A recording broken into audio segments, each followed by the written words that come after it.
مردہ ہو چکی ہے تو اس کو زندہ کرنا. بھائی پڑھیں گے نا, پڑھیں اس کو. ایک بہت بڑے امام گزرے ہیں, ان کا نام ہے امام طحاوی رحمۃ اللہ علیہ. علماء جانتے ہیں بیرسٹر آف احناف ان کو کہا جاتا ہے, یعنی احناف کے بہت بڑے وکیل.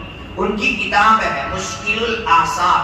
انہوں نے اپنے اس کتاب کے اندر لکھا ہے, جبکہ 700 سال پہلے لکھا تھا کہ یہ سنت مردہ ہو چکی ہے, اے لوگوں اس سنت کو زندہ کیجیے. تو 700 سال کے بعد کا کیا حال ہوگا ہم سمجھ سکتے ہیں کہ ہم نے کہ بہت سے بھائی ایسے ان کو معلوم ہی نہیں کہ تو سجدے کے درمیان میں پڑھنے کی بھی کوئی دعا ہے. اس لیے آپ میں کا کوئی بھی بندہ آج سے پڑھنا شروع کر دے گا, یقین مانیے جن لوگوں نے اس مجلس کے لیے محنت کی ہے اللہ تبارک و تعالیٰ کے یہاں وہ کامیاب ہے. یہ مت سمجھیے کہ ہم نے اتنی محنت کی تھی اور مجمع چھوٹا سا ہے. جو اللہ کے سچے بندے ہوتے ہیں وہ کبھی رزلٹ نہیں دیکھتے, وہ نتیجہ نہیں دیکھتے, وہ صرف کام کرتے ہیں, نتیجہ اللہ دکھاتا ہے. ہمارا کام ہے کام کرنا. مثال دیتا ہوں قرآن مجید سے. حضرت سیدنا موسیٰ علیہ نبینا وعلیہ السلام فرعون کے دربار میں پلے, باہر نکلے, دیکھا دو بندوں میں جھگڑا ہو رہا ہے. ایک موسیٰ علیہ السلام کی قوم کا یعنی بنو اسرائیل میں کا ایک بندہ, اور ایک بندہ فرعون کی قوم کا. فرعون کی قوم کا بندہ اس پر ظلم کر رہا تھا. حضرت موسیٰ علیہ السلام نے اس کو پکڑا اور ایک مکہ مارا, اسی جگہ مر گیا. پھر کیا ہوا؟ حضرت موسیٰ علیہ السلام کے خلاف فوراً جاری ہوا کہ موسیٰ کو پکڑ کے لاؤ. تو موسیٰ علیہ السلام کا ایک خیر خواہ یعنی آپ سے محبت کرنے والا بندہ, اس نے آ کر کہا موسیٰ تمہارے خلاف فرعون کا وارنٹ جاری ہوا ہے, یہاں سے نکل جاؤ. حضرت موسیٰ علیہ السلام کے دل پہ کتنا لگا ہوگا کہ میں نے انصاف کے لیے اتنی بڑی محنت کی لیکن اس کا ریزلٹ یہ نکلا کہ مجھے وطن چھوڑنا پڑا. حضرت موسیٰ علیہ السلام وطن چھوڑ کر چلے گئے. وطن چھوڑ کر جب مدین پہنچے, اب سنیے جو سچا بندہ ہوتا ہے مایوس نہیں ہوتا. جب مدین پہنچے تو دیکھا کہ دو بچیاں اپنی بکریوں کو روک رہی ہے اور پانی نہیں پلا رہی ہے. تو حضرت موسیٰ علیہ السلام کو غصہ آیا. حضرت موسیٰ علیہ السلام کو اچھا نہیں لگا. گئے پوچھا کیوں اپنی بکریوں کو روکے رکھے ہیں, کیوں آگے نہیں بڑھ رہی ہو؟ ان دو بچیوں نے کہا کہ یہ لوگ ہمیں جانے نہیں دیتے, بڑے طاقتور لوگ ہیں. حضرت موسیٰ علیہ السلام یہ سوچ سکتے تھے کہ میں نے وہاں انصاف کے لیے جنگ لڑی تو حالات کیا ہے کہ مجھے بدن چھوڑنا پڑا. مایوس ہو کر بیٹھ سکتے تھے لیکن اس وقت بھی آگے بڑھ کر انہوں نے ظالموں سے مقابلہ کیا اور ہمیں یہ پیغام دیا کہ اللہ کا سچا بندہ کبھی رزلٹ نہیں دیکھتا اور کبھی مایوس نہیں ہوتا ہے. تو اللہ تعالیٰ نے کتنا بڑا انعام دیا آپ جانتے ہیں. اس لیے آپ سے بھی کہتا ہوں ایک دعا سکھلا دیتا ہوں. قرآن مجید نے دعا بتلائی ہے. قرآن مجید کہہ رہا ہے حضرت موسیٰ علیہ السلام نے اتنا بڑا کام کیا, پھر ایک درخت کے سائے میں لیٹ گئے اور لیٹ کر اللہ تعالیٰ سے دعا مانگ رہے ہیں, رب انی لما انزلت الی من خیر فقیر, رب انی لما انزلت الی من خیر فقیر. یہ آیت 20ویں پارے میں ایک سورت ہے سورہ قصص, اس کی 24ویں نمبر کی آیت ہے. آپ کھولنا آپ کو یہ آیت ملے گی تو آپ اس آیت کو پڑھیے. اس آیت کا مطلب یہ ہے حضرت موسیٰ علیہ السلام اللہ سے کہہ رہے ہیں اللہ میں پردیسی ہوں, کوئی مجھے جانتا نہیں ہے, میرا کوئی نہیں ہے یہاں, اے اللہ تو خیر اتار دے, خیر اتار دے. اللہ تعالیٰ نے کیسی خیر اتاری کہ اللہ تبارک و تعالیٰ نے حضرت موسیٰ علیہ السلام کو ایک شیخ کی یہاں پہنچایا اور ان کی لڑکی سے شادی ہو گئی. اللہ تعالیٰ یہ سمجھانا چاہتے ہیں کہ میرے بندو تم کام کرتے رہو, کبھی مایوس مت ہونا. اور یہ شیطان کا جملہ ہے جو ہمارے دماغ میں لاتا ہے. شیطان بھلائی کا زمانہ نہیں رہا. بہت سے لوگ بولتے ہیں بھلائی کا زمانہ نہیں رہا, یہ شیطانی جملہ ہے. شیطان چاہتا ہے کہ یہ جملہ کہلواؤ تاکہ وہ مایوس ہو جائے, بھلائی نہ کرے.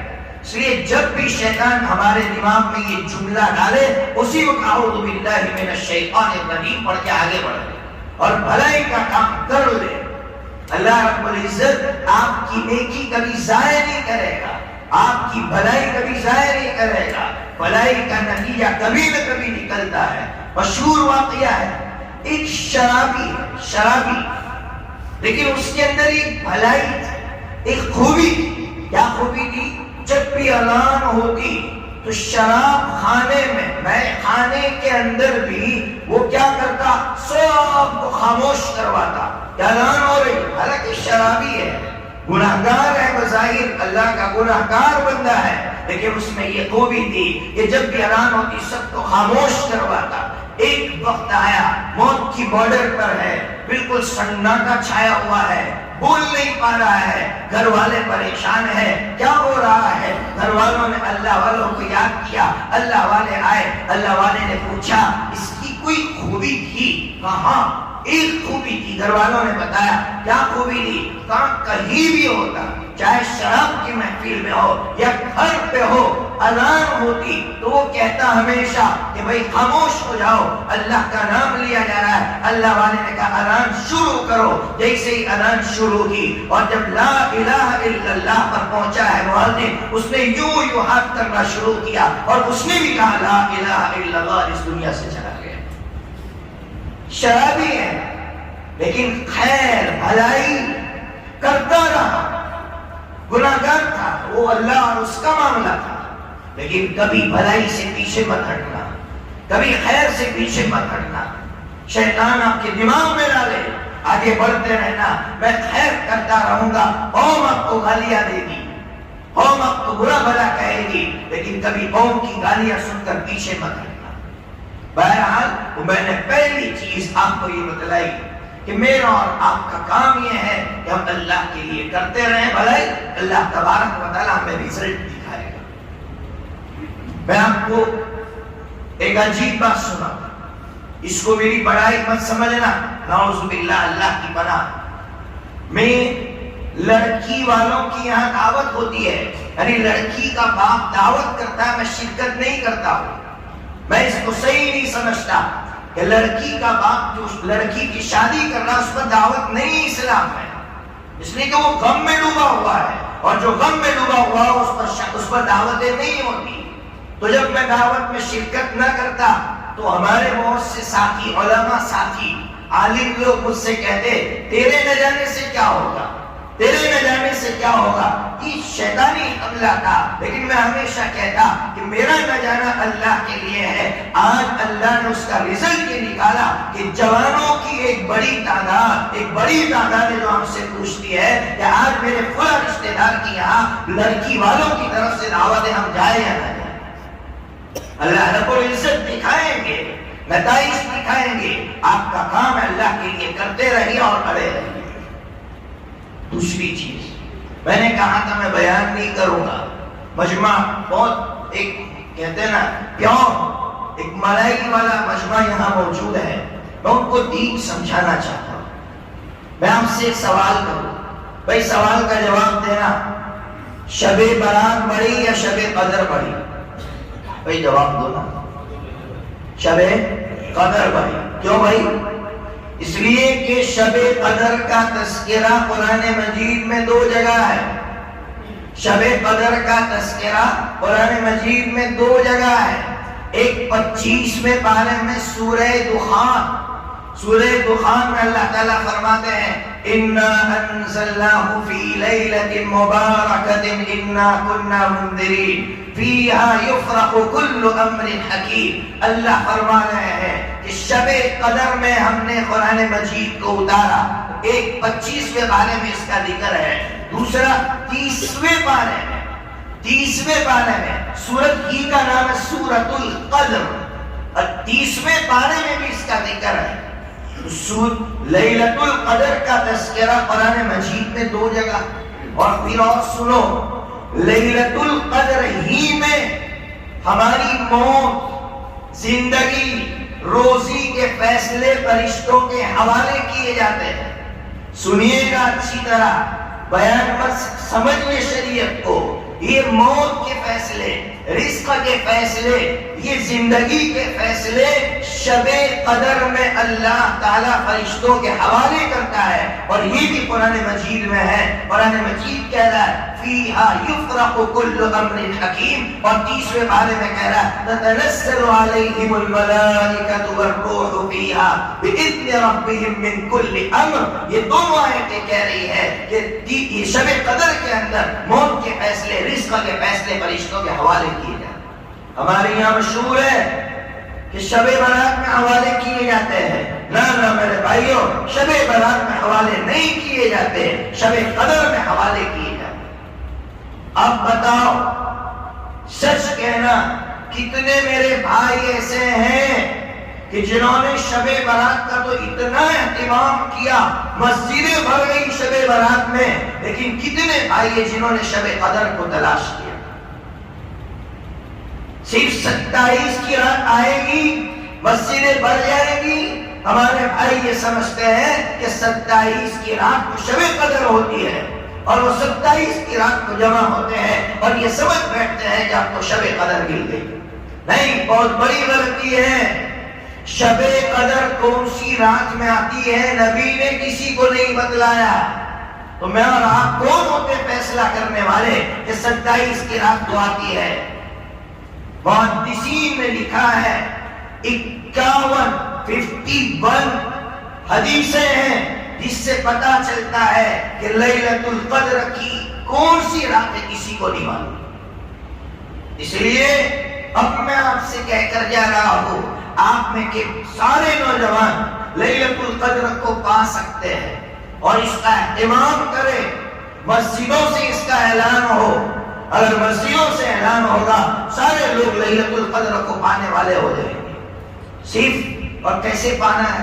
ظاہر سی بات ہے، سب کا کہنا ہے رمضان کی کسی بھی ایک رات میں ہوتی ہے، تو یا تو پورے رمضان میں آپ اس کو تلاش کریں، یا کچھ نہ صحیح تو آخری عشرے میں تلاش کریں۔ اور کیسے کریں گے وہ میں آپ کو سنانا چاہتا ہوں۔ میں نے کئی نوجوانوں سے کہا، نوجوان کہتے اتنا اہتمام کرنا اور اتنا آسان، تو ہمارے لیے تو آسان ہو گیا لیلۃ القدر کو پانا۔ آخری عشرے میں صرف 6 کام آپ کیجئے، آخری عشرے میں صرف 6 کام کیجئے۔ پہلا کام، مغرب کی نماز جماعت کے ساتھ مسجد میں آ کر پڑھیے۔ آسان ہے یا مشکل ہے؟ اور آسان۔ رمضان میں سارے نوجوان بیچارے دوڑتے ہیں اللہ کے گھر کی طرف، تو مسجد میں مغرب کی نماز جماعت کے ساتھ پڑھیے۔ نمبر 2، عشاء کی نماز جماعت کے ساتھ مسجد میں آ کر پڑھیے۔ نمبر 3، 20 رکعت تراویح، جہاں دھیمی رفتار کے ساتھ اچھا قرآن پڑھا جا رہا ہو۔ میں جو جملے کہہ رہا ہوں سنیے، دھیمی رفتار کے ساتھ اچھا قرآن پڑھا جا رہا ہو، وہاں جا کر 20 رکعت تراویح پڑھیے۔ تیسرا کام ہو گیا۔ چوتھا کام، سو جائیے، جاگنا نہیں، سو جائیے، سو کر اٹھ کر تہجد کی نماز آخری عشرے میں ضرور پڑھیے، آخری عشرے میں مت چھوڑیے، اور ہو سکتا ہو تو 8 رکعت تہجد کی پڑھیے۔ بخاری شریف کے اندر ہے کہ آقا صلی اللہ تعالی علیہ وسلم پورے سال کے اندر تہجد کی 8 رکعتیں پڑھتے تھے۔ تو ہم رمضان میں 8 رکعتیں پڑھنے کی کوشش کریں۔ اگر نہیں پڑھ سکتے 6 رکعتیں پڑھیں، نہیں پڑھ سکتے ہیں 4 پڑھیں، اتنا نہیں کر سکتے تو نوجوانوں 2 تو ضرور پڑھیں۔ یہ چوتھا کام۔ پانچواں کام، فجر کی نماز جماعت کے ساتھ اہتمام کے ساتھ مسجد میں آ کر ادا کرے، یہ 5واں کام۔ اور چھٹا کام جو ہو سکتا ہے ہمارے لیے مشکل ہو، کیا ہے چھٹا کام؟ آخری عشرے میں لوگوں کے ساتھ ملنا جھلنا بند کر دیجئے، اس لیے کہ ملتے جھلتے ہیں تو غیبت ہوتی ہے، ملتے جھلتے ہیں تو کسی کا مذاق اڑاتے ہیں، ملتے جھلتے ہیں تو نظریں غلط جگہ جاتی ہے، غلط سوچ پیدا ہوتی ہے۔ کوشش کریں کہ آخری عشرے میں ہم لوگوں سے ملنا بند کر دیں گے، اللہ کے لیے 10 دن قربانی دیں گے۔ لیکن 10 دنوں میں بازار سب سے زیادہ گرم ہوتے ہیں، بازار سب سے زیادہ جو بھرے ہوئے ہوتے ہیں انہی 10 دنوں میں ہوتے ہیں، جن 10 دنوں میں شب قدر کی کی تلاش میں سارے گناہوں کو چھوڑنا چاہیے، لیکن شیطان کتنا خطرناک ہے، انہی 10 دنوں میں بازاروں کو بھرواتا ہے۔ اس لیے رمضان کی قدر یہی ہے، رمضان کی قدر دو طرح سے ہوگی۔ ایک، رمضان کی پہلی تاریخ میں اپنی بیوی سے کہہ دیجئے کہ پورے مہینے کی جتنی ضروریات ہیں مجھے لکھ کر دے دیجئے، میں پوری مہینے کی ضروریات لا کر گھر میں رکھ دوں گا تاکہ رمضان میں بازار میں جانا نہ پڑے۔ نمبر 2، جتنے غریب ہیں غریبوں کو تلاش کر کے غریب سے پوچھئے مہینے کی کتنی ضروریات ہیں مجھے بتا، میں تیری ضرورت پوری کروں تاکہ تو بھی بازاروں کا چکر نہ لگے۔ یہ 2 کام رمضان کی قدر ہے۔ بہرحال یہ 6 کام آپ کریں گے، اس لیے مسجد کی انتظامیہ سے ہمارے الطاف بھائی بیٹھے ہوئے ہیں اور الیاس بھائی اور بھی ذمہ داران بیٹھے ہوئے ہیں، ان سے کہتا ہوں آخری عشرے میں مسجد کے دروازے کھلے رکھیے تاکہ آخری عشرے میں ہمارے بھائی یہاں آئیں۔ صرف 27 کی فضا مت بنائیے، 27 کی فضا نے بہت نقصان پہنچایا ہے، 27 کی فضا نے بہت نقصان پہنچایا ہے۔ 21، 22، 23 ہر دن امام صاحب اعلان کرے کہ بھائی آج شب قدر کی تلاش کرنا، شب قدر کو تلاش کرنا۔ 22 کو اعلان کرے آج شب قدر کو تلاش کرنا۔ 23 کو ہر رات میں امام صاحب اعلان کرے اللہ تبارک و تعالی ہر نوجوان کو شب قدر کے لیے قبول کر لے۔ ارے بھائی آسان ہے یا مشکل ہے بتاؤ بھائی؟ آسان ہے نا بھائی، 6 کام کیجئے شب قدر مل جائے۔ ایک بہت بڑے عالم گزرے علامہ احمد ابن تیمیہ رحمت اللہ علیہ۔ احمد ابن تیمیہ کون کیا آپ جانتے ہیں؟ تاتاری چنگیز ہلاکو، جنہوں نے بغداد کے اندر 18 لاکھ مسلمانوں کا قتل عام کیا تھا۔ وہ چنگیز اور ہلاکو کی آنکھ میں آنکھ ڈال کر جس عالم نے بات کی ہے اور جس عالم نے ان سے مقابلہ کیا ان کا نام ہے علامہ ابن تیمیہ رحمت اللہ علیہ۔ نوجوانوں کی زندگی پڑھو، ان کی 3 جملے بڑے مشہور ہیں، میں بعد میں ان کی اصل بات سناؤں گا، درمیان میں ایک بات سناؤ، نوجوانوں کو طاقت ملے گی، چونکہ انہوں نے تاتاریوں سے مقابلہ کیا ہے۔ اسلام کی تاریخ میں اس سے بڑا کوئی فتنہ نہیں آیا تاتاریوں سے بڑا۔ میں نے کہا 18 لاکھ بغداد میں مسلمانوں کو قتل کیا، جبکہ مسلمانوں کی تعداد صرف 25 لاکھ تھی۔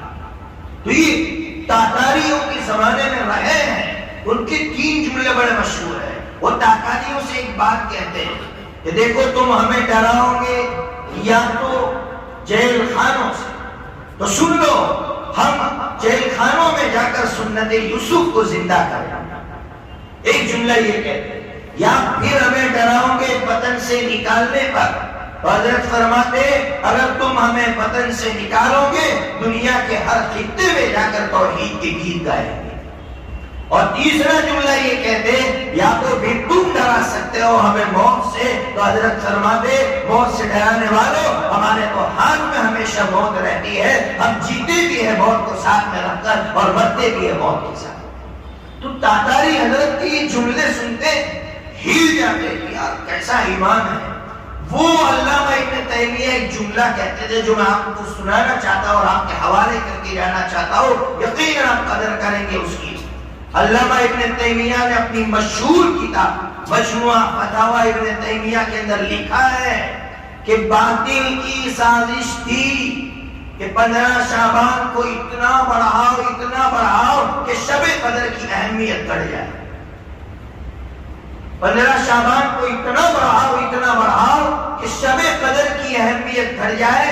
باطل کی سازش کا شکار پورا معاشرہ ہو گیا کہ شب قدر کی کوئی اہمیت نہیں ہماری سوسائٹی میں، اگر ہے تو شب برات کی۔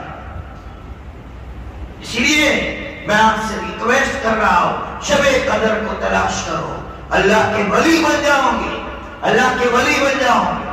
اب آتا ہوں کچھ دین سکھانا چاہتا ہوں، میری ذمہ داری ہے، میں نے نہیں سکھایا میری پکڑ ہوگی۔ میں پہلے 3 حدیثیں آپ کے سامنے لاتا ہوں، 3 حدیثوں کو سمجھنا تب بات اچھی طرح کھل کر سامنے آئے گی۔ بخاری شریف حدیث کی کتاب ہے، بخاری شریف میں پارٹ نمبر 1 صفحہ نمبر 238 پر چیپٹر ہے کتاب الحج، حج کا چیپٹر لگایا ہے، وہاں ایک حدیث ہے، عبداللہ ابن عمر رضی اللہ تعالیٰ عنہما مسجد نبوی میں دیوار پر ٹیک لگا کر بیٹھے ہوئے ہیں۔ حضرت عبداللہ ابن عمر کے شاگرد، ان کا نام ہے مجاہد، آئے اور کہا حضرت یہ سب لوگ چاش کی نماز پڑھ رہے ہیں۔ کون سی نماز پڑھ رہے تھے؟ چاش کی۔ اور چاش کی نماز کی اتنی فضیلت ہے، فرمایا حضرت یہ سب چاش کی نماز پڑھ رہے ہیں۔ حضرت نابینا ہو گئے تو کہا حضرت چاش کی نماز فرمایا۔ حضرت نے فرمایا بدعتی ہے سب۔ اللہ اکبر، شاگرد ہی گئے، حضرت اتنا اچھا کام کر رہے ہیں اور آپ بدعتی کہہ رہے ہیں، کھل کر کہہ رہا ہوں، سمجھیے گا شریعت کو۔ حضرت نے فرمایا، حضرت عبداللہ بن عمر نے فرمایا کہ یہ چاش کی نماز آقا صلی اللہ تعالیٰ علیہ وسلم نے انفرادی ہمیں بتلائی ہے، پرسنل ہے، یہ اجتماعی نہیں ہے۔ جو نبی پاک صلی اللہ علیہ وسلم نے جس نماز کو پرسنل بتایا ہو، انفرادی بتایا ہو، اگر اس کو اجتماعی کر رہے تو آپ غلط کر رہے ہیں۔ آج ہمارے یہاں پھر دوسری حدیث سنیے، عبداللہ ابن عمر رضی اللہ عنہ ہی کی حدیث، ترمذی شریف پارٹ نمبر 1 باب التسبیح، اس کے اندر لکھی ہے اذان ہو گئی، اذان ہونے کے بعد ایک صاحب بڑے میاں کھڑے ہوئے اور مسجد کی کھڑکی سے آواز لگا رہے ہیں، آؤ بھائی نماز کے لیے، آؤ بھائی نماز کے لیے۔ عبداللہ ابن عمر عاشق رسول فوراً کہا مجھے اس بدعتی کے مسجد سے نکالو۔ شاگردوں نے کہا حضرت کون سی بدعت؟ کہا کہ اذان ہوئی تھی اس لیے تاکہ لوگ نماز کے لیے آئے، آقا کے زمانے میں اذان کے بعد کبھی نماز کے لیے نہیں بلایا جاتا۔ شیطان کتنا ہوشیار ہے، ہماری سوسائٹی میں آوازیں لگتی ہیں آؤ نماز کی طرف، لوگ کہتے ہیں بھائی اچھا کام کر رہا ہے، کون سا برا کام کر رہا ہے، میری عقل سمجھ رہی ہے اچھا کام کر رہا ہے، لیکن میرے آقا کی عقل کہہ رہی ہے غلط کام کر رہا ہے۔ کیوں؟ کیا غلط ہے میں آپ کو سمجھاؤں۔ جب اذان کے بعد نماز کے لیے بلایا جائے گا تو پھر اذان کا میننگ کیا رہا؟ اذان تو بے مقصد ہو گئی، اذان کا تو کوئی مقصد ہی نہیں رہا، اذان بے معنی ہو کر رہ گئی۔ جیسے آج ہماری سوسائٹی میں اذان کا کوئی مقصد نہیں رہا، اذان ہوئی گھڑی دیکھیں گے، جب ٹائم ہوگا تب آتے ہیں، کسی کا قدم اذان پر نہیں رکتا ہے۔ یہ اذان کی توہین نہیں ہے تو کیا کر رہا ہے ہم؟ یہ شریعت نہیں سمجھے تو اذان ہماری سوسائٹی میں بے معنی ہو کر رہ گئی، بے مقصد ہو کر رہ گئی۔ جدہ کا مشہور واقعہ ہے کہ ایک شاپ کھول کر شاپ کیپر بیٹھا ہوا ہے، امریکن پائلٹ آیا، کوئی چیز خریدنے کے بعد چیز لے لی، پیسہ دینے کی باری ہے۔ پہلے کی بات ہے، اب تو جدہ بھی بدل گیا، پہلے کی بات ہے، پیسے دینے کی باری آئی، اذان کی آواز آئی، اس عربی نے کہا الصلاۃ الصلاۃ واللقاء بعد الصلاۃ۔ یہ عربی کتاب کا جملہ نقل کر رہا ہوں، عربی کتاب کے اندر یہ واقعہ نقل کیا گیا، اللقاء بعد الصلاۃ کیا مطلب؟ اس نے کہا نماز کے بعد ملاقات ہوگی۔ وہ امریکن کوئی معمولی بندہ نہیں تھا، وہ حیران پریشان، کیا دکان کھلی چھوڑ کر چیز میں نے لے لی، صرف پیسہ دینے کی باری آئی، پیسہ لیے بغیر بھاگ گیا۔ آخر کون سی طاقت ہے کہ جس طاقت پر اس نے اپنی دکان کھلی چھوڑ دی اور اس کا قدم نہ آگے بڑھا، وہ وہاں کھڑا رہا، انتظار کرتا رہا۔ نماز کے بعد وہ عربی آیا، اس سے پوچھا بھائی آخر آپ کس آواز پر گئے تھے؟ اس عربی نے اذان کا ترجمہ بتلایا اس کو انگریزی زبان میں اور اذان کی طاقت سمجھائی، وہ امریکن اسی جگہ ایمان میں داخل ہو گئے۔ یہ اذان کی طاقت تھی۔ آج اذان کی طاقت نہ ہمارے اندر رہی ہے نہ اس کی حقیقت ہمارے اندر رہی، تو ہم غیر مسلمین کو کیا سنائیں گے؟ اس لیے شریعت کو سمجھو تو دوسری حدیث سمجھائی۔ اب تیسری حدیث سنیے، یہ ترمذی شریف پارٹ نمبر 2 صفحہ نمبر 98 پر ہے۔ ایک بندے کو چھینک آئی، اس نے کہا الحمدللہ والصلاۃ علی رسول اللہ۔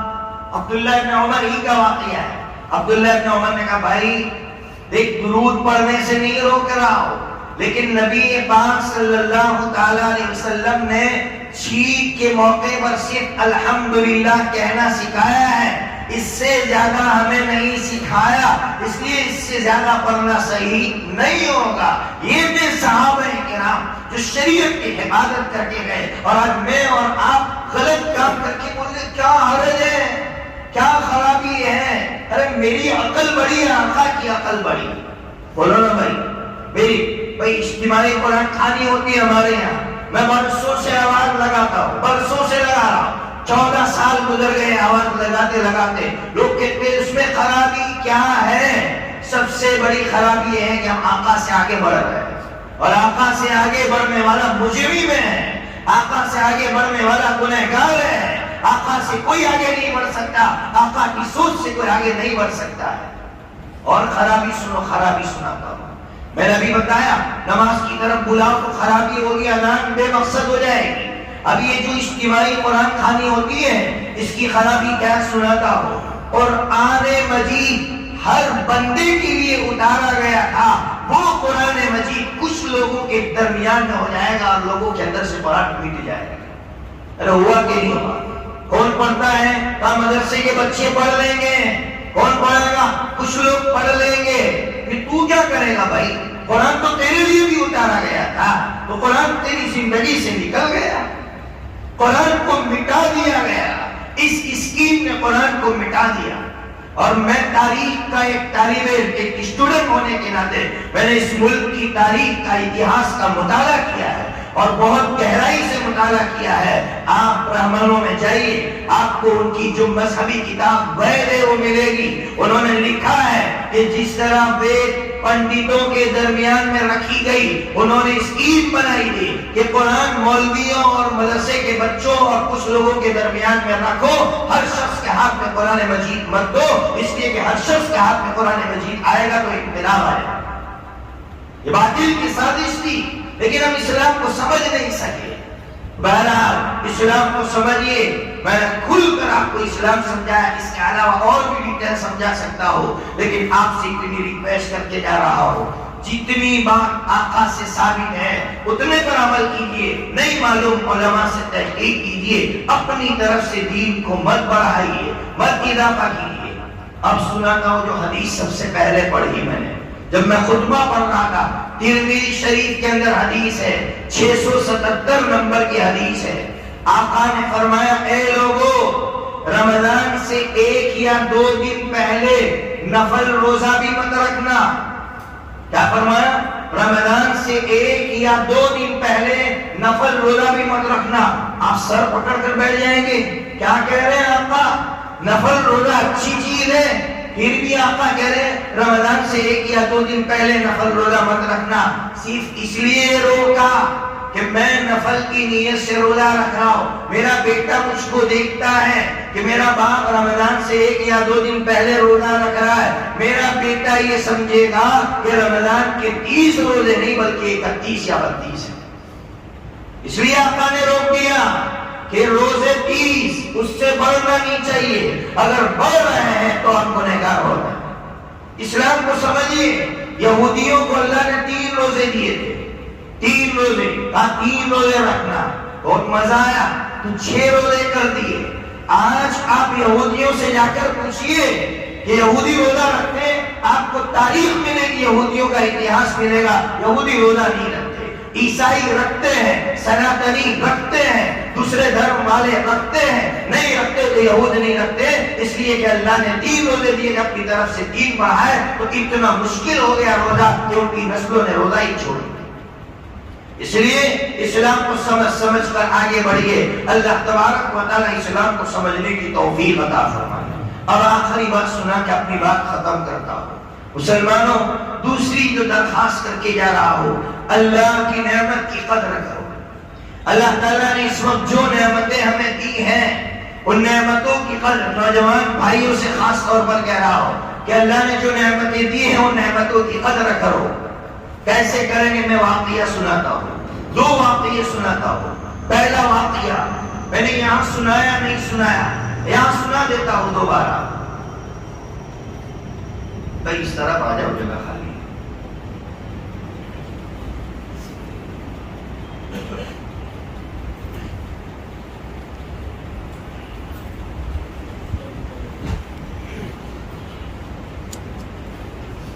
جی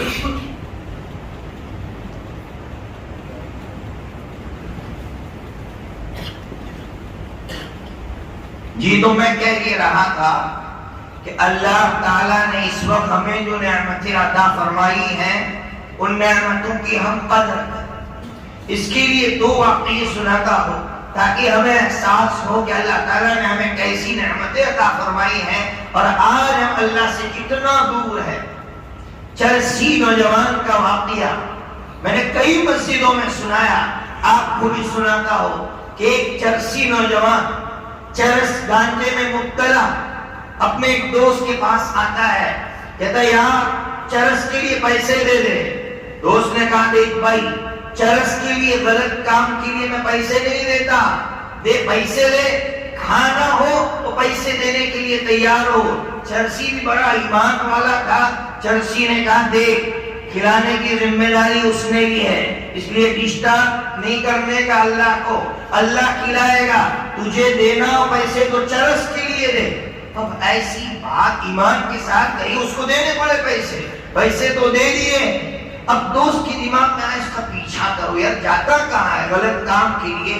پیچھا کرتے کرتے جب یہ چرسی نوجوان آگے جا رہا تھا، شادی ہو رہی تو شادی میں ایک نوجوان لڑکا بریانی کا ٹرے لے کر جا رہا تھا، دوسرا لڑکا سامنے سے آیا، ٹکر لگی، بریانی گر گئی۔ اب وہ تو اندر چلا گیا، چرسی نوجوان نیچے بیٹھ کر گرم گرم بریانی کھا رہا تھا۔ اب یہ دوست نے دیکھا کہ یار کہاں تھا اس نے، کھلانے کی ذمہ داری تو اس نے لی ہے، اللہ نے لی ہے، وہی اللہ اس کو کھلا رہا ہے۔ لیکن آگے کا جملہ سنیے گا، زمین کو جھنجھوڑ دے گا اس کا جملہ۔ یہ جملہ میں کہہ نہیں پاتا ہوں، اور ضبط کے ساتھ کہہ رہا ہوں، اور کنٹرول کر کے کہہ رہا ہوں۔ اس چرسی نوجوان نے کہا کہ میرا اس اللہ سے کٹی چل رہی ہے، اس سے میری کٹی چل رہی ہے، اس لیے وہ رب مجھے پلیٹ میں نہیں کھلا رہا ہے، جب اس کی مجھ سے دوستی ہو جائے گی تو مجھے پلیٹ میں کھلائے گا۔ کیا اللہ مجھے پلیٹ میں نہیں کھلا رہا؟ کیا وہ اللہ ہمیں پلیٹ میں نہیں کھلا رہا؟ پھر اللہ کی کس نعمت کے چھیننے کا انتظار کر رہا ہے؟ پھر بھی اس رب کی آواز پر مسیحوں کا رخ نہیں کرتے، پھر بھی انتظار کر رہا ہے کہ میرا رب مجھ سے نعمت چھین لے۔ آج وہ رب پلیٹ میں اچھی سے اچھی غذا کھلا رہا ہے، پھر بھی اس رب کی نعمت کا کوئی احساس نہیں ہے۔ اس لیے نوجوانوں ایک کام کر لو زندگی میں کہ اللہ کے نام پر میرا قدم مسجد کی طرف اٹھے گا، کچھ بھی ہو جائے اللہ کے نام پر میرا قدم مسجد کی طرف اٹھے گا، اس جذبے کے ساتھ جیو۔ ورنہ اگر ہم نے نماز سے غفلت کی، میدان محشر میں جب اللہ کی تجلی ظاہر ہوگی، بخاری شریف کے اندر روایت ہے، بخاری شریف کتاب الحشر کے اندر روایت ہے کہ جب تجلی ظاہر ہوگی سارے لوگ سجدے میں گر جائیں گے، ایک بندہ ہوگا سجدے میں گرنا چاہے گا۔ قرآن کہہ رہا ہے کہ جب اللہ یوم یکشف عن ساق ویدعون الی السجود فلا یستطیعون، اب یہ سجدہ نہیں کر پائے گا۔ کیوں؟ کیا ہو گیا؟ کیوں سجدہ نہیں کر پا رہا ہو؟ آواز آئے گی وَهُمْ یدعون الی السجود وهم سالمون۔ قرآن کہہ رہا ہے دنیا میں آواز لگائی جاتی تھی آ نماز کی طرف، لیکن نماز کی طرف نہیں آتا تھا، اس لیے آج اللہ کی تجلی کے سامنے سجدہ نہیں کر سکتے۔ اتنی خطرناک رسوائی ہوگی۔ اس لیے میں نے اس سے پہلے کی مجلس میں روایت سنائی، القبائر، علامہ صحابی رحمۃ اللہ علیہ کی کتاب ہے القبائر۔ علامہ صحابی نے عجیب واقعہ لکھا ہے القبائر کے اندر۔ حضرت موسیٰ علیہ السلام کے زمانے میں ایک عورت نے زنا کیا، حضرت موسیٰ علیہ السلام کی خدمت میں حاضر ہوئی، کہا حضرت گناہ ہو گیا۔ حضرت نے کہا کیا ہوا؟ کہا زنا صادر ہو گیا۔ حضرت چلان میں آ گئے، زنا کرتی ہو؟ اس عورت نے پھر آگے کہا حضرت اس سے بڑا گناہ ہو گیا۔ کیا گناہ ہوا؟ کہا زنا سے بچہ ہوا تھا، اس کو میں نے مار ڈالا۔ حضرت موسیٰ علیہ السلام کھڑے ہو گئے اور کہا کہ نکلو یہاں سے۔ اللہ کی طرف سے وحی آئی، اے موسیٰ تیری نظر میں میری یہ بندی بڑی گنہگار ہے، سن اے موسیٰ میری نظر میں اس سے بڑا گنہگار وہ بندہ ہے کہ جس کے کان میں آواز کی آواز آئے اور وہ میرے گھر کی طرف رخ نہ کرے۔ آج کتنے بڑے مجھے فکری میں اللہ کے کہ ہمیں بلایا جا رہا ہے مسجدوں کی طرف، لوگ محنت کر رہے بیچارے، آؤ نماز کی طرف، آؤ نماز کی طرف، ہمیں اللہ کی نعمتوں کا کوئی احساس نہیں۔ اس لیے آج سے عہد کر لو کہ ہم اللہ کی نعمت کی قدر نماز کی شکل میں کریں گے۔ دوسرا واقعہ سنا، اللہ کی نعمت کا احساس کیسے پیدا ہوتا ہے۔ یہ واقعہ سننا کا ہوگا، لیکن کچھ واقعات ایسا جھنجھوڑتے ہیں ہم کو اندر سے کہ جب بھی ان کو سنایا جاتا ہے ایمان تازہ ہو جاتا ہے۔ 24 سال کا نوجوان نابینا ہے، اللہ والے کی خدمت میں حاضر ہوا، حضرت دعا فرمائیے اللہ بینائی دے دے، دیکھنے کی طاقت دے دے۔ اللہ والے نے مسکرا کر کہا ہاں جوان ہو گیا ہو، لڑکی دیکھنا چاہتے ہو اس لیے تم نے یہ دعا کی درخواست کی ہے۔ نوجوان نے کہا نہ حضرت، میں نے کسی لڑکی کو دیکھنے کے لیے آپ سے یہ درخواست نہیں کی ہے۔ کیوں کی ہے؟ اس نوجوان نے کہا کہ 9 مہینے تک جس ماں کے پیٹ میں رہا، میرے دوست صبح شام مجھ کو آ کر کہتے ہیں کہ آج میں نے اپنی ماں کو دیکھا، آج میرا دل بھر آیا ہے، اے اللہ میرا یہ دوست صبح شام اپنی ماں کو دیکھتا ہے، اے اللہ تو مجھے بینائی دے دے تاکہ میں اپنی ماں کو دیکھ سکوں۔ کیا آپ صبح شام اپنی ماں کو نہیں دیکھ رہے؟ کیا اللہ نے ہمیں اس نعمت سے محروم رکھا ہے؟ قاری احسان محسن بہت بڑے ناخواہ ہے، بہت بڑے ناخواہ ہے۔ کسی نے کہا حضرت اللہ نے آپ سے بہت کام لیا، اتنی بڑی بڑی نعتیں اور حمد پڑھتے ہو، کوئی خواہش کوئی تمنا؟ چونکہ شاعر تھے تو شاعرانہ انداز میں اپنے تخیلات کا اظہار کیا۔ کیا کہا کہ اللہ سے شاعرانہ انداز میں کہہ رہے گر تو مجھے آنکھ دے، گر تو مجھے آنکھ دے دیکھ کے قرآن پڑھو، گر تو مجھے آنکھ دے دیکھ کے قرآن پڑھو، کچھ دیکھو نہ دیکھو ماں باپ کا چہرہ دیکھو۔ جب یہ شعر پڑھتا ہوں اور میں سنتا ہوں تو ایسی بے چینی اندر سے پیدا ہو جاتی ہے کہ اللہ کیسی کیسی نعمتیں عطا فرمائی ہے۔ جب نابینا بھائیوں کو دیکھتے ہیں تب احساس ہوتا ہے۔ اس لیے ماں باپ کی قدر کرے، نوجوان بھائیوں باپ کی قدر کرے۔ کل میں نے نوساری میں یہ جملہ سنایا، مجھے پتا نہیں تھا، ایک نوجوان اتنا رو رہا تھا، مجھے پتا نہیں کیوں رو رہا ہے۔ جب اجلاس ختم ہوا اس نے بتایا میرے باپ کا کورونا میں انتقال ہو گیا ہے، آج جب آپ نے یہ شعر سنایا کچھ دیکھو نہ میں دیکھو لیکن ماں باپ کو دیکھو، تو آج میرا باپ مجھے یاد آ گیا کہ میرا باپ بستر پہ کمزور پڑا تھا لیکن میرا باپ میرا سہارا تھا۔ آج میرا باپ نہیں ہے تو پوری دنیا مجھے گھور گھور کر دیکھ رہی ہے۔ اس لیے ماں باپ کی کوئی قدر نہیں ہے نوجوان کی دل و دماغ میں۔ ماں باپ کی قدر کرے نوجوان بھائیوں۔ اللہ نے جو نعمتیں دی ہیں، ترکی کے معصوم بچوں کا ویڈیو دیکھا آپ نے، معصوم بچے رو رہے ہیں، ایک عورت ان کے آنسو پوچھ رہی ہے۔ جب ان کی آنکھوں میں ہم دیکھ رہے تھے، ان کے آنسو ٹپک رہے تھے، تب ہم اللہ کی نعمت کا احساس ہمیں ہو رہا تھا کہ اللہ یہ کسی سہارے کا انتظار کر رہے ہیں۔ اللہ تو نے ہمیں دنیا میں ماں باپ کا سہارا دیا ہے، آج یہ بچے انتظار میں کون ہمارا سہارا بنے۔ اس لیے اللہ کی نعمت کی خوب قدر کیجیے، اور اللہ کی نعمت کی قدر اسی شکل میں ہوگی، ماں باپ کی باتوں کو مانیے، ماں باپ کی قربانیوں کا احساس اپنے اندر پیدا کیجیے۔ ماں باپ نے کیسی کیسی قربانیاں دی ہے۔ میں نے پچھلی مرتبہ الیاس بھائی سے کہا تھا میں مستقل اس ٹاپک پر بات کرنے آیا تھا لیکن بات بدل گئی تھی۔ دابیل ایک مدرسہ ہے، وہاں کی بہت بڑے عالم نے اپنا واقعہ لکھا ہے کہ میں مدرسے میں پڑھتا، ہمارے بھائی کالج میں پڑھتے ہوں گے، کوئی کاروبار میں مصروف ہوں گے، انہوں نے لکھا ہے اپنا واقعہ۔ بھائی موڈ میں ہو، سنو گے؟ سنیں گے؟ میں نے وعدہ کیا تھا کہ بھائی آدھے گھنٹے میں ختم کروں گا، وعدہ خلافی ہو گئی، میں گنہگار ہو جاؤں گا، اس لیے آپ کی طرف سے اجازت ہو تو سناؤ۔ کچھ لوگ کہہ رہے ہیں ہے بھائی۔ انہوں نے اپنا واقعہ لکھا، عجیب واقعہ ہے، نوجوانوں بار بار سنو، بار بار پڑھو اس کو۔ انہوں نے لکھا ہے میں پڑھتا تھا، دوستوں کے ساتھ ایسے کھیل کود میں رہتے تھے، کوئی محنت نہیں، کوئی احساس نہیں کہ میرے ماں باپ مجھ کو کیسے پڑھا رہے ہیں، کیسے پروان چڑھا رہے ہیں، کیسے بڑا کر رہے ہیں، کوئی احساس نہیں تھا، لاؤبالی پن میں زندگی گزارتا تھا۔ فرماتے ہیں ایک مرتبہ گھر سے باہر نکلا، مدرسے جانے کے لیے بیگ لے کر نکلا، غصے میں تھا، آج تو باپ نے پیسے بھی برابر نہیں دیے، صرف 2000 کی نوٹ کما لی اور تنخواہ دیا مجھے، اس غصے میں جا رہا تھا۔ باپ منت سماجت کرا، بیٹا بعد میں بھیج دوں گا، ابھی اتنے دیے ہیں لے کر چلے جا۔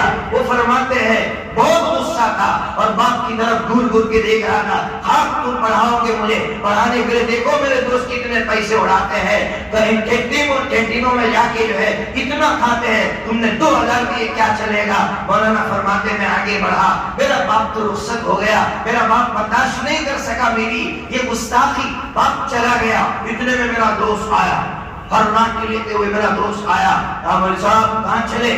کہا مدرسے چلا۔ یار صبح میں عجیب واقعہ ہو گیا۔ کیا واقعہ ہوا؟ یار تمہارا ماں فلاں حاجی صاحب کے دروازے پر کھڑا کچھ کہہ رہا تھا، حاجی گھر سے نکلا، میرے باپ کی کولر کو پکڑا اور زور سے تماچا مارا اور 2000 کی نوٹ نیچے پھینکی اور کہا بھیکاری اس سے پہلے بھی بھیک لے گیا تھا، اب دوبارہ 2000 کی بھیک لینے کے لیے آیا ہے، اگر آئندہ آیا تو ذلیل و خوار کر دوں گا۔ وہ مولانا فرماتے ہیں کہ میرے اندر کے ایسی کیفیت پیدا ہو گئی، کاٹو تو خون نہ نکلے، مجھے احساس ہوا کہ میرا باپ مجھے 2000 کی جو نوٹ دے رہا تھا وہ بھی ایک حاجی کے پاس ذلیل ہو کر دے رہا ہے۔ تمہارے باپ نے نہ جانے کتنی قربانیوں سے تمہیں بڑا کیا ہوگا، ہماری ماں نے ہم کو پڑھایا، ہم کو معلوم ہے صبح 4 بجے اٹھ کر ہماری ماں اپنی نیندوں کو قربان کر کے اس لیے حافظ بناتی تھی کہ میرا بیٹا میری آنکھوں کی ٹھنڈک بنے۔ آج نوجوانوں کو جب سنتے ہیں، ماں باپ کی باتوں کو سنتے ہیں کہ ہمارا بیٹا نافرمان ہو گیا ہے، بہت دکھ ہوتا ہے کہ ماں باپ کی قربانیوں کا احساس اپنے اندر پیدا کرو۔ ماں باپ نے بڑی قربانیاں دی ہے، بہرحال تو اللہ کی نعمتوں کی قدر جب تک ہم کریں گے اللہ تبارک و تعالی ہم سے خوب کام لے گا، خوب کام لے گا۔ آپ ایسا کام کریں گے چاہے دنیاوی کام ہو چاہے اخروی کام ہو، ہر اعتبار سے آپ چمکیں گے، لیکن اس کے لیے ضرورت ہے۔ حضرت یوسف علیہ السلام جب افسر کی بیوی نے بن سور کر کہا آؤ میری طرف، مجھ سے زنا کرو، مجھ سے غلط کام کرو، قرآن مجید کیسا اللہ کا کلام ہے سنیے گا۔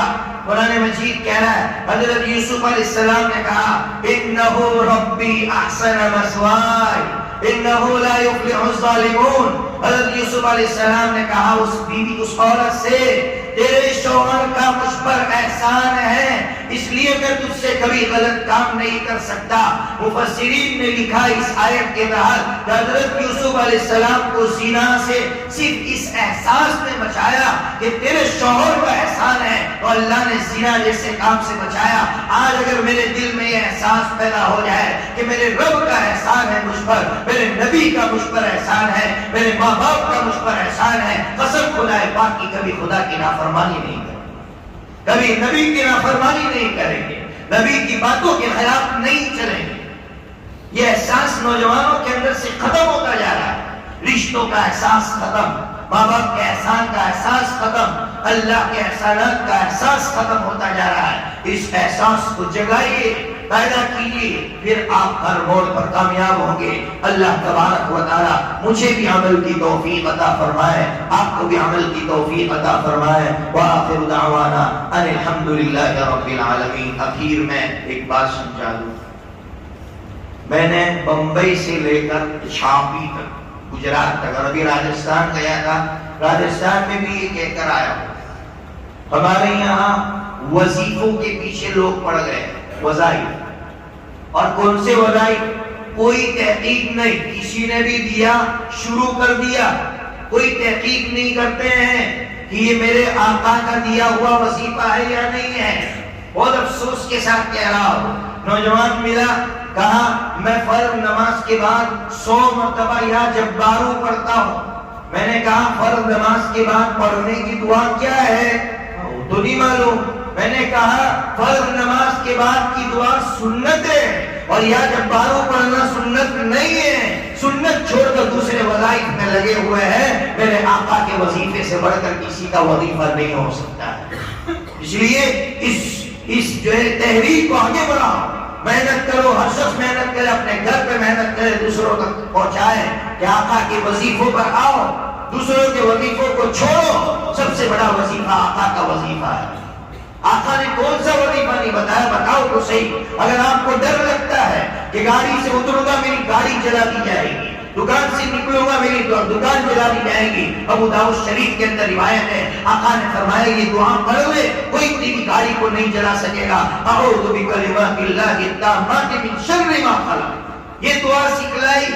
جب یہ دعا پڑھیں گے آپ، کوئی آپ کی گاڑی کو نقصان نہیں پہنچا سکتا ہے۔ گھر سے باہر نکلیے، بسم اللہ توکلت علی اللہ لا حول ولا قوت الا باللہ، کیسی طاقتور دعا سکھائی۔ یا واقعی میں راجستھان کے بہت بڑے ذمہ دار ہیں، انہوں نے مجھے سنایا کہ مفتی صاحب میری پوتی گھر سے نکلی، اچانک راستے میں بیمار ہو، بے ہوش ہو گئی، کسی کوئی پہچان والا ہوگا دیکھ لیا، اس کو فون کیا، گھر لایا، پانی چھڑکا، بہت کچھ کیا، کچھ نہیں ہوا۔ پھر پتا چلا جن اندر اتر گیا، حلول کر گیا ہے۔ میں نے کہا حاجی صاحب بچے جب گھر سے باہر نکلتے ہیں آپ نے ان کو دعا سکھائی ہے؟ کہا کہ نہیں، بھول جاتے ہیں، کبھی بچے پڑھ لیتے ہیں کبھی نہیں پڑھتے ہیں۔ میں نے کہا اپنے بچوں کو یہ دعا سکھا دو کہ گھر سے باہر نکلو تو یہ دعا پڑھ کے نکلو، کوئی جن نقصان نہیں پہنچا سکتا ہے۔ اس لیے میں وہ کارڈ لایا، وہ کارڈ کی شکل میں ہندی میں ہے، اردو میں ہے، اردو والا یہاں نہیں لایا ہو، ہندی والا یہاں لایا ہو، اردو والا کسی کو چاہیے تو مجھ سے بعد میں وصول کر لے، اس کو یاد کریں نوجوانوں۔ بہت میں نے پچھلے رمضان میں ڈولر، آپ نام سنیں گے تو آپ کو ایسا لگے گا وہاں کے نوجوان کیسے ہیں، لیکن ڈولر میں نے کہا مالداروں سے کرکٹ پہ پیسے لگاتے ہو، ایک چھکے پر اتنے پیسے، ایک باؤنڈری لگانے پر اتنے پیسے، کبھی کمپٹیشن کرواؤ نوجوانوں میں، کوئی 10 دعائیں یاد کرے گا ہم اتنا انعام دیں گے، کوئی اتنی صورتیں یاد کرے گا ہم اتنا انعام دیں گے۔ کیوں ایسے کمپٹیشن ہماری سوسائٹی میں نہیں ہوتے ہیں؟ کرکٹ پہ کمپٹیشن ہو رہا ہے، پھر ہمارے سروں سے کرکٹ کھیلا جائے گا، ہمارے سروں سے کرکٹ کھیلا جائے گا، اس لیے کہ ہم نے اصل کمپٹیشن کو اپنی سوسائٹی سے نہیں۔ کھیلو کرکٹ، منع نہیں کر رہا ہوں، لیکن مالداروں اپنے پیسے نوجوانوں پر لگاؤ اور ان سے کہو تو ایسے لڑکوں نے 25 دعا، وہ آفاق ابھی جس کو ایکٹیوا ملا آپ کے یہاں، وہ آفاق اس نے 25 دعائیں پچھلے رمضان میں یاد کر کے سنا دی اور اس نے انعام وصول کیا، خوشی ہوتی ہے۔ اس لیے آپ سے بھی کہتا ہوں اللہ نے نوالا ہے تو آواز لگا دو، جو 25 دعائیں یاد کر کے آئے گا میری طرف سے کتنا انعام۔ پھر دیکھیے سوسائٹی میں علم کی طرف اور دین کی طرف کس طرح رجحان پڑتا ہے۔ اللہ تبارک و تعالی عمل کی توفیق عطا فرمائے۔ دعا بسم اللہ الرحمن الرحیم۔ اللهم يا ربنا لك الحمد كما أنت أهل، يا ربنا لك الحمد كما ينبغي لجلال وجهك وعظيم سلطانك، يا ربنا لك الحمد حمدا كثيرا طيبا مباركا فيه غير مكفي ولا مودع ولا مستغنى عنه ربنا۔ اللهم صل على سيدنا ومولانا محمد وعلى آل سيدنا ومولانا محمد وبارك وسلم۔ اللهم ربنا آتنا في الدنيا حسنة وفي الآخرة حسنة وقنا عذاب النار۔ ربنا آتنا من لدنك رحمة وهيئ لنا من أمرنا رشدا۔ رب إني لما أنزلت إلي من خير فقير، رب إني لما أنزلت إلي من خير فقير، رب إني لما أنزلت إلي من خير فقير۔ پیارے اللہ جی ہم سب کے گناہوں کو معاف فرما دیجئے۔ پیارے اللہ جی یہ مجمع بڑے اخلاص کے ساتھ آیا ہے، یا اللہ سچی نیت کے ساتھ آیا ہے، ان کی نیتوں میں کوئی شک نہیں ہے، نہ وہ میری ملاقات کے لیے آیا ہے نہ پیسے اس حاصل کرنے کے لیے آیا ہے، یہ مجمع آیا ہے تو تیری محبت میں آیا ہے۔ اے اللہ ان مخلصین کے صدقے آج کی اس مجلس کو قبول فرما دے، اے اللہ ان سچوں کے صدقے آج کی اس مجلس کو قبول فرما دے، اور اے اللہ ہم آپ کی قدرت کا اعتراف کرتے ہیں، آپ عظیم قدرتوں کے مالک ہیں، آپ کی قدرت کے سامنے کسی کی نہیں چلتی۔ جب ترکی کا زلزلہ آیا دنیا کی ٹیکنالوجی گھٹنا ٹیک کر کھڑی تھی اور آپ کے سامنے ہاتھ جوڑ کر آپ کی قدرت قدرت کا اعتراف کر رہی تھی. اے اللہ یہ چیخ چیخ کر پوری دنیا کہہ رہی تھی کہ اللہ تیری قدرت کا کوئی مقابل نہیں ہو سکتا, تیری قدرت سے کوئی مقابلہ نہیں کر سکتا. اے عظیم قدرتوں کے مالک اللہ, ہم نے آپ کو پکارا ہے, کسی کمزور کو نہیں پکارا ہے, ہم نے آپ جیسے قادر مطلق کو پکارا ہے. اے میرے پیارے اللہ جی, پوری امت کے حق میں خیر کے فیصلے فرما, پوری امت کے حق میں عافیت کے فیصلے فرما. واقعہ یہ ہے کہ ہم تو عافیت کے بھی حقدار نہیں ہے, ہمارے گناہ اتنے ہیں کہ ہم زمین میں دسا دیے جائے, لیکن اے اللہ آپ کے کچھ مخلص بندوں کے صدقے پوری امت کے حق میں عافیت کے فیصلے فرما. آپ کا پیارا, آپ کا حبیب جب طائف سے واپس آ رہا تھا, خون میں لت پت تھا اور آپ سے کہہ رہا تھا یا ربی یا ربی ان لم یکن بک علی غضب فلا ابالی غیر ان عافیتک ہی اوسع لی. اے اللہ تو مجھ سے ناراض تو نہیں ہے, ناراض ہو کر تو مجھ پہ یہ حالات نہیں بھیجے ہیں. اے اللہ تیرا حبیب تبلیغ کر کے آ کر بھی تجھ سے یہ کہہ رہا ہے کہ اللہ تو ناراض تو نہیں ہے. آج ہم لوگ گناہ کر کے بھی تیرے سامنے ہاتھ پھیلا کر کبھی تجھ سے نہیں کہتے کہ اللہ تو ہم سے ناراض تو نہیں ہے. اے اللہ پھر تیرے حبیب نے آگے کہا اے اللہ اگر ناراض نہیں ہے تو عافیت کا معاملہ فرما. اے اللہ نبی پاک صلی اللہ تعالی علیہ وسلم کے ایک ایک خون کے قطرے کے صدقے اللہ پوری امت کے حق میں عافیت کا فیصلہ فرما. اے اللہ امن کا فیصلہ فرما. اے اللہ ہم یقین کے ساتھ کہتے ہیں کہ تو جب جھنجھوڑنے پر آتا ہے, جب تو تباہ کرنے پر آتا ہے, کوئی نہیں بچ سکتا. پیارے اللہ جی ہم سب دوبارہ عافیت کے طالب ہیں, ہم سب کے حق میں عافیت کے فیصلے فرما. پیارے اللہ جی آپ نے جو نعمتیں عطا فرمائی ہیں ان نعمتوں کی قدر کی توفیق عطا فرما. اے اللہ واقعتاً آپ کی کیسی کیسی نعمتیں ہم پر برستی ہے. جب ہم آپ کے بندوں کو دیکھتے ہیں جو حالات میں گرے ہوئے ہوتے ہیں, فٹ پاتھ پر بیٹھ کر باسی چاول کھا رہے ہوتے ہیں, ایک ماں اپنے بچے کو باسی روٹی کھلا رہی ہوتی ہے, ہم بمبئی جا رہے سگنل پر کھڑے ہوتے ہیں, ان کی طرف جب ہماری نظریں اٹھتی ہے اللہ تو آپ کی رحمت کا احساس ہوتا ہے کہ اللہ تو چاہتا تو ہمیں ان کی جگہ بٹھا دیتا اور ان کو ہماری جگہ بٹھا دیتا. لیکن پیارے اللہ جی آپ نے ہمیں نعمتوں میں رکھا. اللہ آپ کی نعمتوں کی قدر کی توفیق عطا فرما. اور قدر کی نعمتوں کی قدر ہی یہی ہے کہ اللہ آپ کا نمازی بنا, آپ کا نمازی بنا. ایک نوجوان کاؤنسلر کے بلانے پر, ایک ایم ایل اے کے بلانے پر دوڑ کر جاتا ہے. کاش اے اللہ وہ منظر دکھا کہ اللہ تیری آواز پر نوجوان دوڑتا ہوا اور مچکتا ہوا مٹکتا ہوا آپ کی طرف دوڑ رہا ہو. کوئی پوچھے بھائی کیا بات ہے وارفتگی میں دوڑ رہے ہو, وہ یہ کہے میرے رب نے مجھ کو گنہگار کو بلایا ہے. اے اللہ ایسا منظر ہمیں دکھا دے, ایسا منظر ہمیں مسجدوں کے باہر بھی دکھا دے. آج مسجدوں کے باہر بھی اللہ شور ہے, اذان کے بعد مسجدوں کے باہر بھی اللہ گل گپاٹا ہے اور کچھ نہیں ہے. اے اللہ ایسے شور سے بچا کر اے اللہ کے گھر کا رخ کرنے کی ہمیں توفیق عطا فرما. اے اللہ جی جتنے پریشان حال ہیں ان کی پریشانی کو دور فرما. بہت سے نوجوان فون کر کے کہتے ہیں ہمارا کاروبار ٹھپ پڑا ہوا ہے, ہمارے لیے دعا فرما لیجئے, ہم خود بے بس ہیں. اے اللہ ہم خود عاجز ہیں, ہم کیا کسی کے کام آ سکے.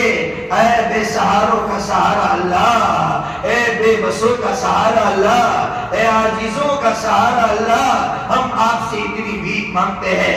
ایک ایک مسلمان کو کاروباری اتنی طاقت عطا فرما کہ کوئی مسلمان اپنے ایمان کا سودا نہ کر لے. اللہ اتنا مال ہر مسلمان کو عطا فرما, غریبی سے ہر مسلمان کو بچا. دنیا کی کوئی طاقت مسلمان کا ایمان نہ خرید سکے, اتنا مال ہر مسلمان کو عطا فرما.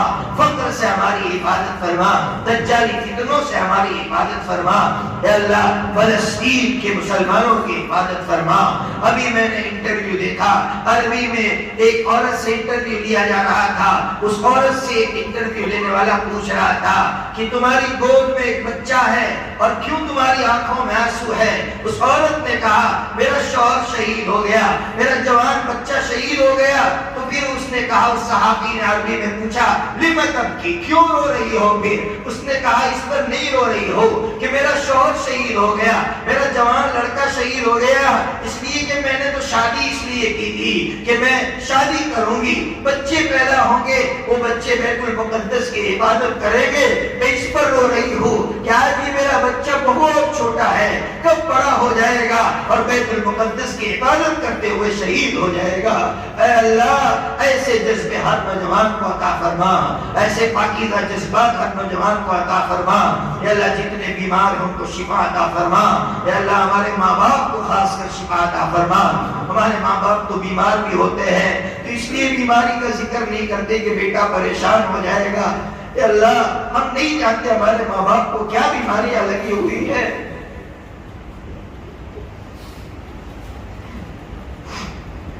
اللہ ہماری ماں کو دنیا اور آخرت کی بھلائی عطا فرما، ہمارے باپ کو دنیا اور آخرت کی بھلائی عطا فرما۔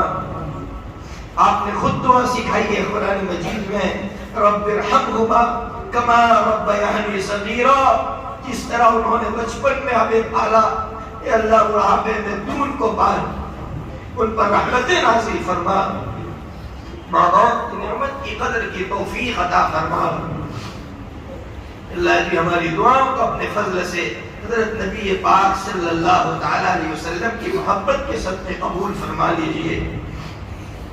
اللہم یا ربنا توکلنا علیک لا حول ولا قوة الا بک۔ پیارے اللہ جی اس اجلاس کے لیے بہت سے لوگوں نے محنتیں کی ہے، یا اللہ یہاں مختلف برادریاں ہیں، کوئی قریشی، خلیفہ اور بھی اللہ پوٹیا معلوم نہیں کون کون سی برادری ہے۔ اے اللہ ایک ایک کو آپ کی دین کی خدمات کے لیے قبول فرما لیجئے۔ اللہم یا ربنا تقبل منا انک انت السمیع العلیم وتب علینا انک انت التواب الرحیم۔ اللہم یا رب صلی وسلم دائما ابدا علی حبیبک خیر الخلق کلہم برحمتک یا ارحم الراحمین۔